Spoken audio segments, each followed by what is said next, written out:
आज की इस वीडियो की तरफ हम विटामिन डी के ओवरटेकिंग डोज के बारे में बात करेंगे। ओवरटेक ऑफ विटामिन डी के क्या साइड इफेक्ट हो सकते हैं, ठीक है, और ओवरटेक ऑफ विटामिन डी की डेफिशिएंसी से होने वाली डिजीज के बारे में डिस्कस कर लेते हैं। कुछ ब्रांड्स वगैरह जिनमें विटामिन डी वगैरह आते हैं, ठीक है, और डोजेज वगैरह डिस्कस कर लेते हैं, जो बेस्ट डोज है और जो डॉक्टर रिकमेंड करते हैं उनके बारे में डिस्कस कर लेते हैं, ठीक है।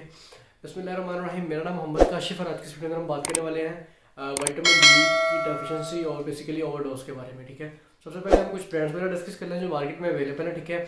उसमें आपको डॉक्टर रिकमेंड मोस्टली करते होते हैं drop D 2 lakh international Europe या एस्टिन ड्रॉप डी आते हैं, ठीक है। सनी डी स्टैट आता है, सनी डी इंजेक्शन आता है, उसके अलावा सन प्लस इंजेक्शन आता है, OPTT इंजेक्शन और कैप्सूल दोनों आते हैं, ठीक है।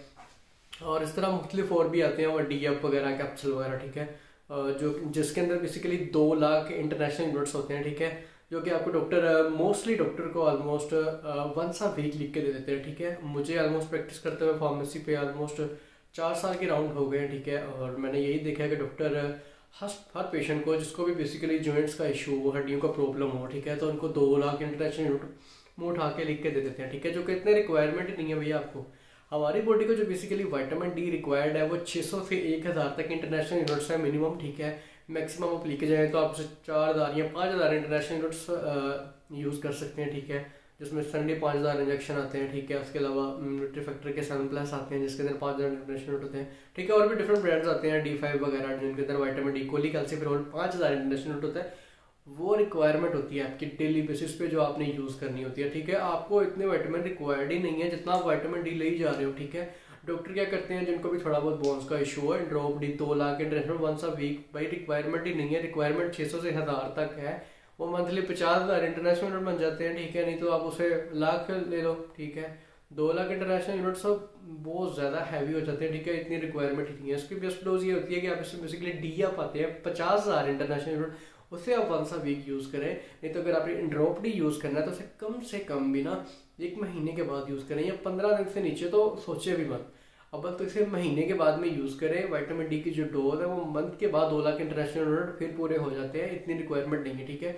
नॉर्मली तौर पे आप विटामिन डी को सनलाइट के अंदर भी ले सकते हो, ठीक है। आप सनलाइट में तकरीबन 15 से 20 मिनट बैठ सकते हो, ठीक है। उसके बाद आपको विटामिन डी की जो रिक्वायरमेंट है वो पूरी हो जाएगी, ठीक है।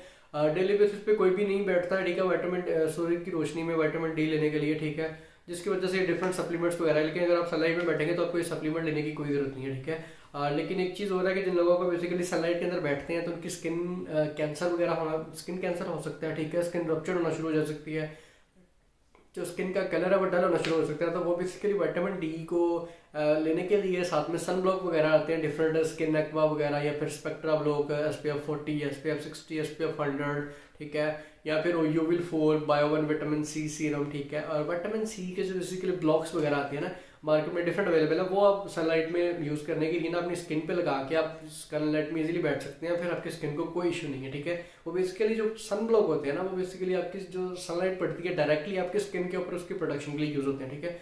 तो आप अगर हो सके तो आप सूर्य के अंदर बैठेंगे, नेचुरल चीज़ है, ये बेहतरीन चीज़ है विटामिन डी लेने के लिए, ठीक है।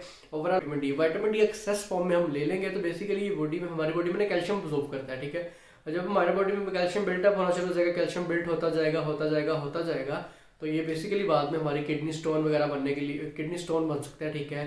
किडनी के अंदर बेसिकली छोटे छोटे स्टोन के ज़रात पाए जा सकते हैं, ठीक है। उसके अलावा जब यूरिन आता है तो यूरिन के अंदर भी स्टोन वगैरह आ सकते हैं, ठीक है। यूरिन में प्रॉब्लम वगैरह आ सकती है, ठीक है, क्योंकि हमारी बॉडी में इतना ज़्यादा कैल्शियम आ जाएगा, इतना ज़्यादा कैल्शियम आ जाएगा जितनी रिक्वायरमेंट ही नहीं है, तो वह बेसिकली थ्रू यूरिन ही निकलेगा, कैल्शियम हमारे यूरिन में बहुत ज़्यादा बढ़ जाएगा। तो बेसिकली ये बेहतर है कि आप बेसिकली अपने टेस्ट वगैरह करवाएं, अपने यूरिन टेस्ट करवा सकते हैं, उसके अलावा बोन्स के सीरम का टेस्ट करवा सकते हैं कि आप पता चल सके हमारी बॉडी में वो कैल्शियम की क्वालिटी कितनी ज़्यादा है, ठीक है। तो इस वीडियो में इतना ही, ठीक है, फिर मुलाकात होगी इंशाल्लाह नेक्स्ट वीडियो में, तब तक के लिए इजाज़त दीजिए, अल्लाह।